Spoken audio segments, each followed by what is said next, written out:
É a sua mãe, bandido é a sua mãe e seu pai. Por que você tem que me chamar de bandido? Olá, eu sou Jader Marques, sou especialista, mestre e doutor em Direito, sou graduado em Filosofia, eu sou o fundador da Escola de Criminalistas e sou advogado criminalista. Esse aqui é o Mais Não Digo, o canal em que a gente enfrenta essas questões da advocacia criminal, da profissão, com uma pitada de filosofia, alguma coisa de cotidiano. Eu quero te convidar a fazer a inscrição no nosso canal, compartilhar esse conteúdo, curtir essas nossas gravações aqui.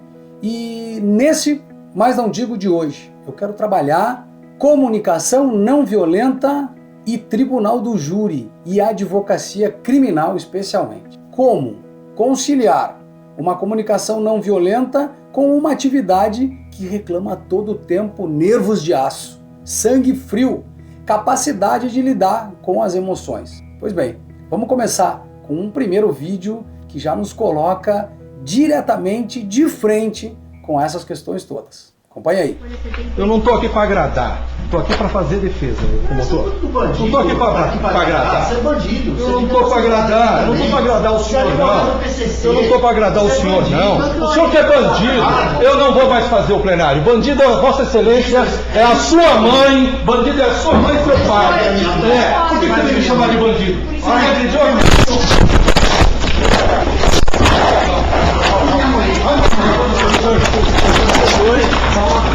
Eu não estou aqui para julgar o trabalho de quem quer que seja. Eu estou aqui para analisar situações que estão disponíveis na internet, como é possível ver nesse vídeo, e que nos apontam questões a enfrentar. Comunicação não violenta. Marshall Rosenberg sai pelos Estados Unidos a falar sobre a possibilidade de uma comunicação com compaixão.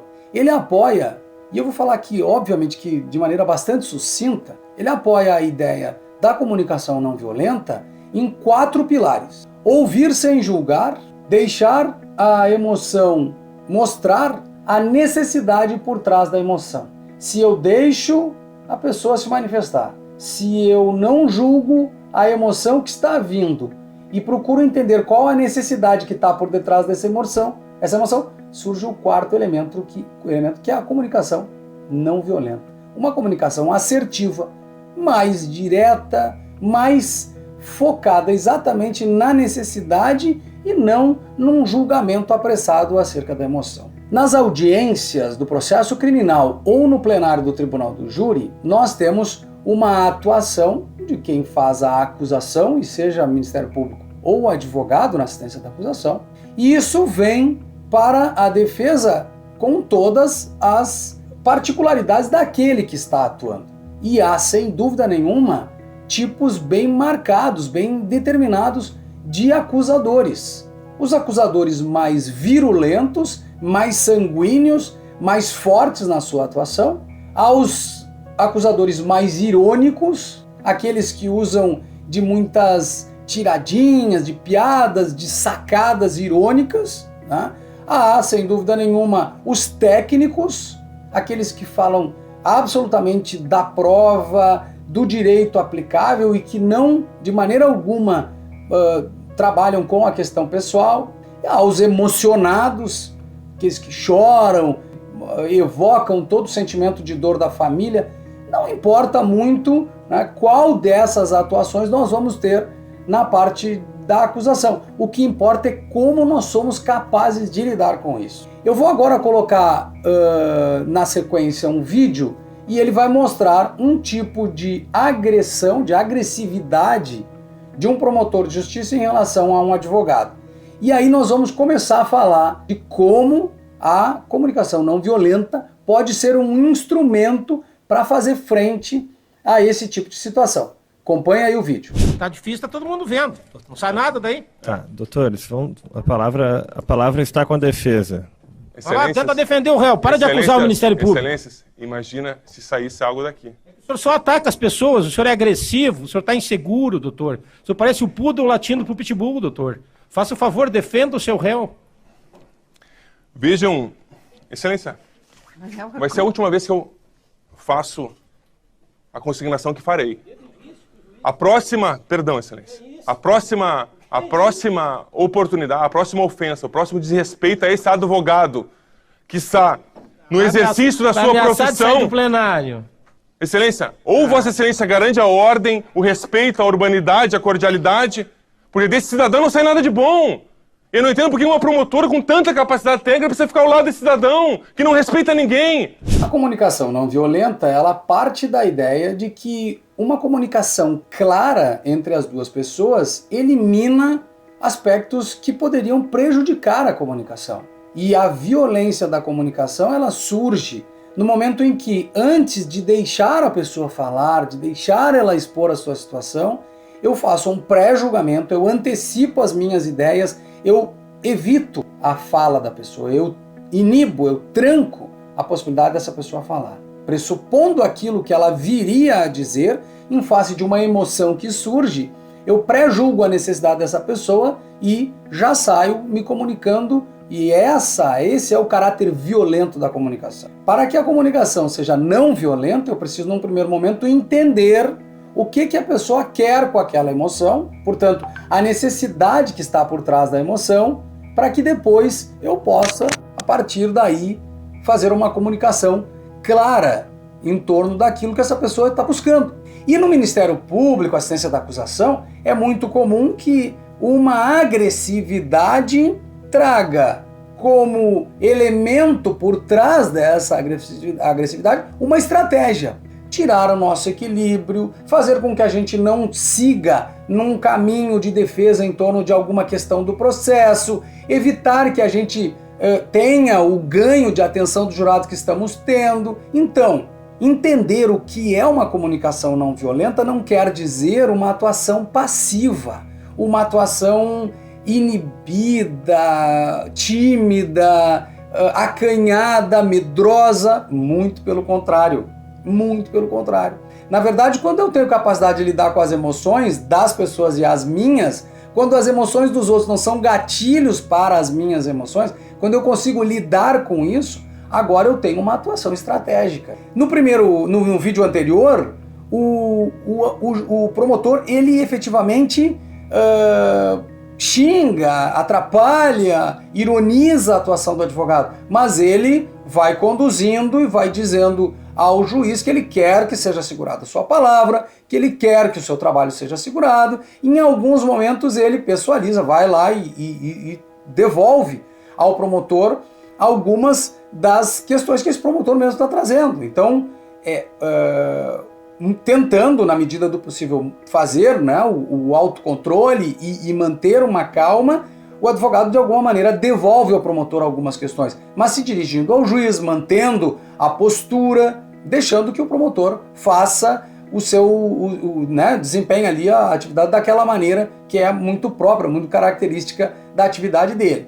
Mas vejam, em seguida, como é possível que da evolução dessas questões, ou até de repente já de cara, o acusador venha com uma atitude agora sim, efetivamente agressiva, diretamente agressiva, pessoalmente agressiva. E aí eu quero comentar sobre como lidar também com esse tipo de situação. Está aumentando a intensidade, né, daquele vídeo anterior agora para esse, a situação está mais direta de agressividade em relação ao defensor, e aí a gente vai ver como pensar numa CNV para sair dessa situação. Confere aí. Chega o palhaço! Baixa-se dedo, palhaço! Vai sentar lá, o palhaço! Não, você tá lá, não. O senhor está escrevendo aqui. Bobalhão, defensor de bandido! Defensor de bandido, vai lá, senta lá! Vai ganhar o teu dinheiro sentado lá, rapaz! Bom, é possível observar que o acusador, nesse momento, ele ataca diretamente o defensor. E, inclusive, falando de uma questão que é muito comum na atuação de promotores de justiça que agridem os advogados, que atacam os advogados para tentar desequilibrá-los, falar da questão dos honorários, ou que defende bandido. Lá o primeiro vídeo falava defensor do PCC, advogado defensor de bandido. Agora nesse vídeo volta, vai sentar lá, vai ganhar o teu dinheiro sentado lá, defensor de bandido e tal. Então, quando essa questão vem à tona, claro que CNV não é apertar um botão ligar alguma coisa dentro da gente, a partir daí ser capaz de lidar com uma emoção que vem de dentro, acionada pelo estímulo de fora. Vejam, o que o promotor de justiça, o assistente da acusação, o que eles fazem, sobretudo os que têm essa característica de tirar a defesa da sua linha, da sua calma, o que eles fazem é acionar gatilhos, como é muito comum a gente tratar hoje em dia. É acionar no defensor, na defensora, aquele ponto que tira ele do seu equilíbrio. Ou porque é muito novo, ou porque está começando, ou porque está muito velho, está há muito tempo, ou porque não estuda, ou porque defende uma determinada um nicho da advocacia, as facções, o tráfico organizado, o tráfico de droga, crime organizado. Então tudo isso faz com que o Ministério Público traga isso à tona para desviar a atenção dos jurados. Com a CNV a gente entende que o observar sem julgar, essa atitude de observar o que está acontecendo, fazendo uma boa gestão das emoções, e aí o autoconhecimento, a terapia, o tratar de si mesmo, né, o conhecer-se, vai nos dando ferramentas para a gente lidar com essa atitude. Estrategicamente ele quer nos tirar da calma, quer nos tirar da capacidade de lidar com o nosso roteiro, com a prova, com a técnica, com a educação, fazendo com que a gente seja totalmente desequilibrado e aí não consiga levar o trabalho defensivo a bom termo. Mas se é isso, eu tenho que ter essa tranquilidade de entender o que está acontecendo, o que ele está querendo. É um grito? É um xingamento? É uma emoção? O que ele está querendo? O que ele está trazendo com isso? Com a CNV a gente vai treinando. A pessoa fala, ela chora. A primeira questão é entender, ela está triste? Não. Ela está com raiva?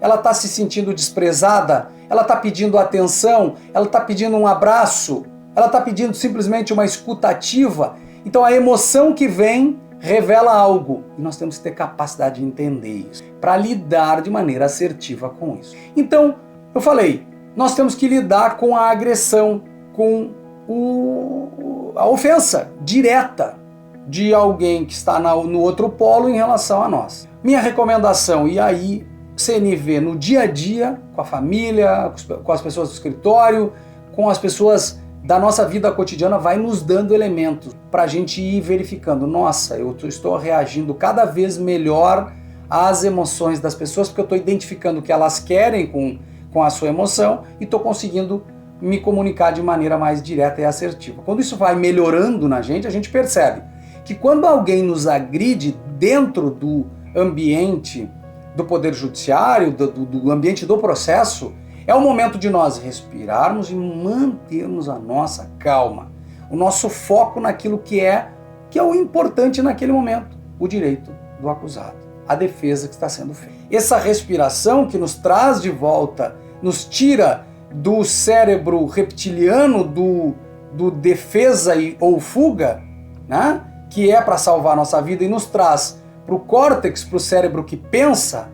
1, 2, 3, 4, 5, 6, 7, 8, 9, 10. Agora eu vou responder. Esse tempo necessário para sair do mecanismo de defesa ou fuga e para entrar num mecanismo de processamento racional do que está acontecendo, é pura CNV. E aí, nesse momento, eu peço a palavra e eu registro a ofensa.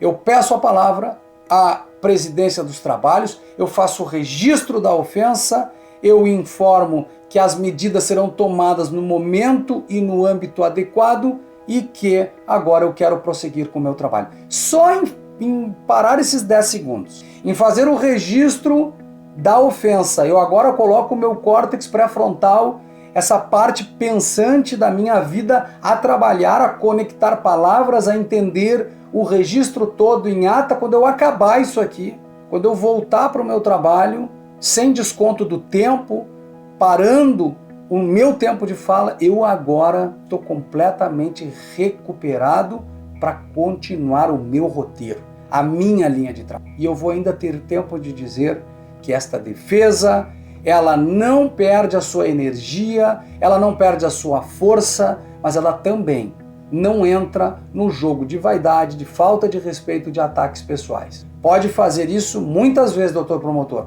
haverá os registros e nós vamos conversar depois, lá na sua corregedoria. Mas aqui, o tempo agora é o tempo da perícia. É o tempo da prova, é o tempo da testemunha e o plenário do júri prossegue. Presta atenção em mais um vídeo que nos traz mais um desafio. Olha só. Tira a água, que eu não autorizei a água para eles, é quando eu autorizo com um copo d'água. O senhor não está aqui para servir água para as pessoas, o senhor está aqui como advogado. Tá? O copo com vidro não é autorizado. Tá? A função não é, o senhor não é servir água aqui. Como advogado, eu servir, eu faço da forma que eu quiser. Agora, não servir eles, eu concordo com o senhor. Tá. Tá. Agora, servir, o senhor deixa para o pessoal daqui, tá?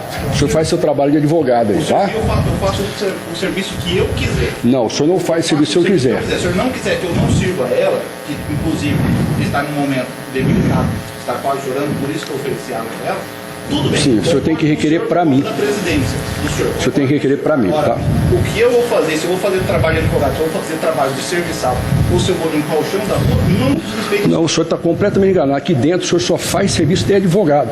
Do contrário, o senhor é retirado daqui pela presidência. Entendeu? Por favor, os dois policiais, retire esse advogado aqui. Pode, por favor, apoio para eles aí. Não, vamos com pior que não, eu estou aqui advogando. Ele acha que pode fazer o que quiser. Retira daqui agora. Então retira. Retira daqui agora. Entendeu? Isso é para aprender a respeitar a ordem judicial aqui. Respeito, eu estou aqui advogando. Retira daqui. O senhor veio aqui para ficar me contestando. O senhor aqui não é funcionário para servir água para as pessoas. Então o senhor só faça o que eu mando. O senhor só faça se eu permito. Enfim, aqui a gente tem a atuação de um juiz de direito diante de um advogado. Foi muito comentada essa situação, em que o advogado, num ato, enfim, de humanidade, entrega um copo d'água para uma testemunha. E o juiz repreende com muita agressividade, com muita força. É possível notar que o advogado vai entrando no círculo, né? Vai aumentando a questão da animosidade entre ele e o juiz, porque o juiz o agride, ele vai respondendo, o juiz agride de volta, vai respondendo, até que o juiz chega num momento, perde completamente as estribeiras e manda tirá-lo da sala. Para essas situações, eu já fui tirado de uma sala de audiências uma vez, em que eu me dirigi ao meu cliente dizendo que ele ficasse em silêncio, a juíza não admitiu isso e chamou os seguranças para que me tirassem da sala, na presença de outros colegas, enfim, e de maneira educada eu falei, o meu cliente não responde mais nenhuma pergunta dessa senhora, eu vou me retirar e nós vamos retomar isso em outro momento. E essa é a grande questão, né? Muitas vezes a gente perde uma oportunidade de consignar um erro do juiz, um erro do promotor de justiça, do assistente da acusação ou do advogado, né, numa situação de audiência, de quem quer que seja. Nós inicialmente estamos com a razão.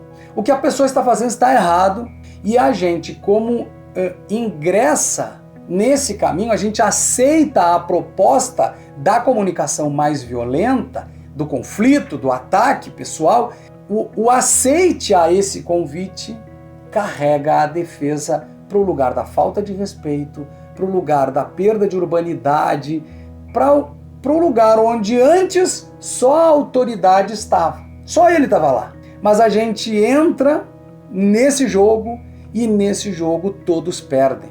Se eu não aceitar esse convite, se eu mantiver a minha serenidade, a minha urbanidade, a partir da percepção, vamos de novo, eu olhei, deixei a situação acontecer para que eu pudesse perceber o que estava havendo, eu entendi o movimento, que é esse convite a um discurso mais violento, a uma atuação mais virulenta, eu observei esse convite, o que ele queria com isso, me chamar agora para a situação em que ele está perdendo a calma, perdendo uma atuação mais correta, eu percebo isso, é isso que a outra parte está me chamando, é esse o convite, eu percebo, e a minha atitude, a minha quarta atitude é não aceito. Eu me mantenho e faço as consignações. Então a CNV aplicada à atividade da advocacia criminal ao tribunal do júri, às audiências, a atuação em delegacia, é algo muito ligado à gestão das emoções, que é o ponto forte da CNV. Quando eu consigo entender o que está vindo do outro lado, como é que isso repercute em mim e como eu sou cada vez mais apto a lidar com a emoção dos outros sem deixar que ela seja capaz de me carregar para um lugar de perda, de descontrole, de perda de racionalidade, quando eu consigo cada vez melhor lidar com isso, eu agora estou fazendo aquilo que é o desafio da advocacia criminal. Atuar com técnica e com gentileza, com educação, sem aceitar o convite estratégico, astucioso do outro lado para que eu perca a minha linha, para que eu deixe de fazer aquilo que eu estou fazendo, que é a defesa. Na polícia também acontece isso. Nós temos um vídeo aqui a respeito disso, e aí eu quero então colocar esse ponto porque realmente choca, né? E aí eu quero encerrar com uma colocação sobre atividade lá na delegacia de polícia, atividade frente a policiais, porque ali realmente os ânimos estão à flor da pele. O que a gente tem que fazer? Primeiro assistir o vídeo. As imagens mostram o início de uma discussão entre um policial civil e um advogado em frente à casa de um cliente dele. E aqui você vai achar, viu? Você vai achar aqui. Pega o retrovisor lá que é furtado da delegacia. O investigador queria entrar na residência para fazer uma busca e recuperar peças de veículos que foram furtadas no pátio da delegacia. O advogado exige mandado de busca. Como não tem, o policial se exalta e grita com o advogado. Descontrolado, ele empurra o rapaz, que recebe uma cabeçada no nariz. Com o impacto, a vítima, que estava na calçada, vai parar no meio da rua. O policial civil, irritado, humilha e xinga o advogado. A agressão física, como essa, em que o advogado está pedindo o mandado e o policial se irrita, vai ao ponto de agredir dessa maneira um advogado, ela realmente é mais frequente e acaba acontecendo na delegacia de polícia. Nós aqui na escola e na rede, a gente tem recebido uma série de questões, de reclamações de colegas que fazem parte da nossa rede, que foram retirados da sala à força. Sala de delegacia de polícia, tomada de depoimento de cliente ou de testemunha, impedidos de agir, porta de delegacia fechada, pessoa retirada de dentro do recinto. Uma das coisas mais importantes para essa situação é conversar com a autoridade policial. Falo delegado, delegada de polícia. A discussão, o bate-boca diretamente com o policial, com o investigador, com a pessoa que está cumprindo um determinado mandado, ela pode levar a essa perda total de capacidade de lidar com a situação. Veja, o policial empurra a pessoa, que vai ao solo. O advogado foi chutado, levou uma cabeçada. Por que isso acontece? Porque a discussão vai crescendo, ela vai indo para um lugar onde, depois de tudo dito, da voz alta, do destempero completo, só resta a agressão física. Então, para evitar isso, o melhor é não permitir que essas discussões se alastrem, tomando uma posição firme para que o ato não seja cumprido, entrando em contato com os órgãos, por exemplo, de proteção das nossas prerrogativas, que é o caso da OAB, das associações, a Abracrim, associações de proteção de classe que são estaduais, ligadas também à advocacia criminal, mas também com a autoridade policial. Entrar em contato com a delegacia, pedir à pessoa que está se exaltando no começo dessa situação, que seja fornecido o contato do delegado ou delegada de polícia para fazer esse contato. Mas há algo importantíssimo. Nós não somos obrigados a usar o nosso corpo para impedir a prática de um ato abusivo. Nós temos que registrar esse ato e, em alguns momentos, deixar que esse ato aconteça, porque ele vai ser invalidado e anulado. Porque o nosso trabalho é um trabalho de recursos, de remédios constitucionais, de ações de impugnação. Nós trabalhamos, ainda que nós estejamos ali no cumprimento do mandado, quando alguém abusa de autoridade, não é nossa tarefa colocarmos a nossa presença, né, o nosso corpo na frente do policial para impedir que ele pratique o ato. Isso é muito comum. Aqui ninguém vai entrar, diz o advogado. Ele vai ser empurrado. Daqui ninguém sai. Ele vai ser retirado. Então, precisa ter um certo limite para entender até onde nós vamos. A nossa arma é a palavra. Esse eu acho que é o ponto que resume tudo. Nossa arma é a palavra e é com a palavra que a gente destaca aquilo que está errado. E se alguém quiser continuar a praticar o ato abusivo, que continue. A palavra é a nossa arma, é com ela que nós agimos. Então, para evitar agressões físicas, o contato físico dessa natureza, como a gente viu no vídeo anterior, é preciso que a gente não deixe a animosidade progredir até o ponto em que o que resta é a agressão. Ter a gestão, conseguir fazer a gestão das próprias emoções é fundamental para isso. Último vídeo. O advogado sustenta o que é seu direito, um interrogatório com as perguntas sendo respondidas apenas para a defesa, né, do réu para a defesa, e o juiz ao final tem uma manifestação que fecha com chave de ouro essas nossas abordagens, para saber, bom, e a partir daqui,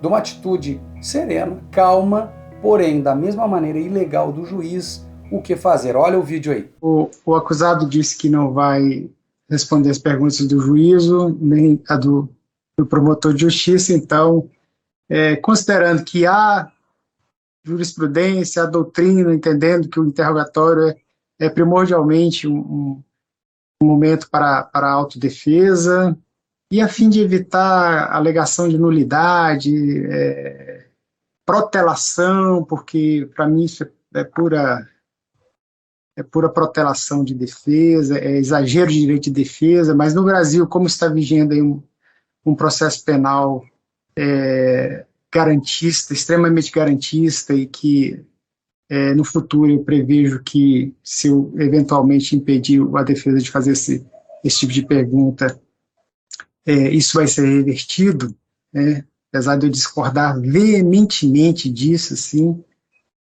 entender que isso é um contrassenso do processo penal, é um contrassenso do direito, mas eu vou deferir a defesa fazer perguntas para o acusado. Fique à vontade aí, doutor.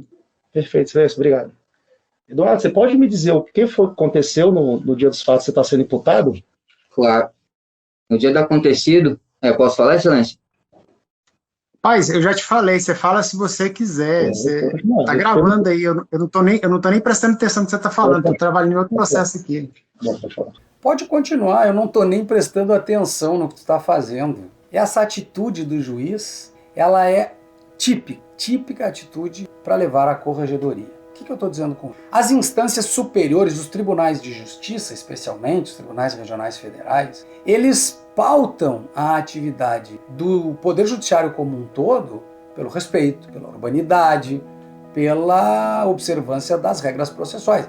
É assim, muito embora haja muita crítica e muita gente que me ouve vai torcer o rosto, vai fazer um ar de cãibra no rosto aí para dizer nada disso, que não é assim, mas é. Gente, as corregedorias, elas atuam para que os juízes acertem naquilo que estão fazendo. Porque o que o tribunal quer são menos nulidades, menos recursos, menos habeas corpus. O que o tribunal quer é que as coisas funcionem.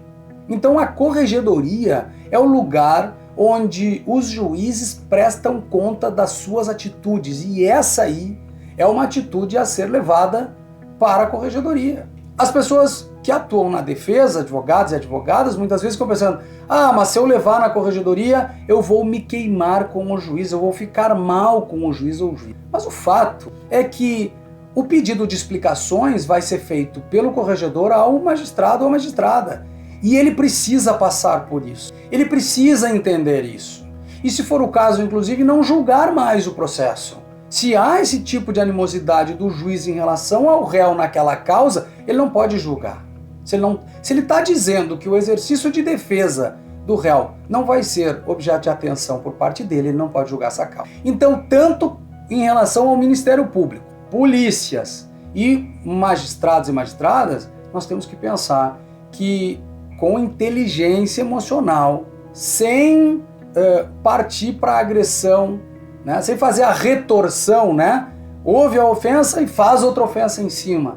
Sem isso, de maneira equilibrada, faz o registro, pega esse registro e leva aos órgãos correcionais. É isso. O CNJ está aí para isso, o CNMP está aí para isso, as corregedorias nos tribunais, e as coisas funcionam se a gente fizer do jeito certo. A gente presta atenção no que está acontecendo, deixa o outro lado demonstrar, fazer a cena que ele quiser e entende qual é a estratégia dele e agora faz uma manifestação clara em relação a isso, mantendo o equilíbrio, fazendo a gestão das próprias emoções. Essa é a ideia da CNV na advocacia criminal e no Tribunal do Júri. Mais um vídeo do nosso canal, agora enfrentando a comunicação não violenta e essas atitudes que vêm da acusação, vem do próprio juízo, ou pode vir da polícia, e um desafio que a escola vem enfrentando há muito tempo, mostrar para a advocacia que educação, gentileza e gestão das emoções a partir da comunicação não violenta pode ser uma maneira inteligente de lidar com os desafios do processo penal. Por isso a gente chama os nossos cursos de inteligência defensiva. É inteligência emocional com uma estratégia capaz de não cair aí nas provocações de quem só quer fazer com que a gente perca a capacidade de racionalidade. Eu quero te convidar a te inscrever aqui no canal, a compartilhar esse conteúdo, a convidar novas pessoas a conhecerem o nosso trabalho. Fica aqui com a gente, compartilha, curte, mas não digo.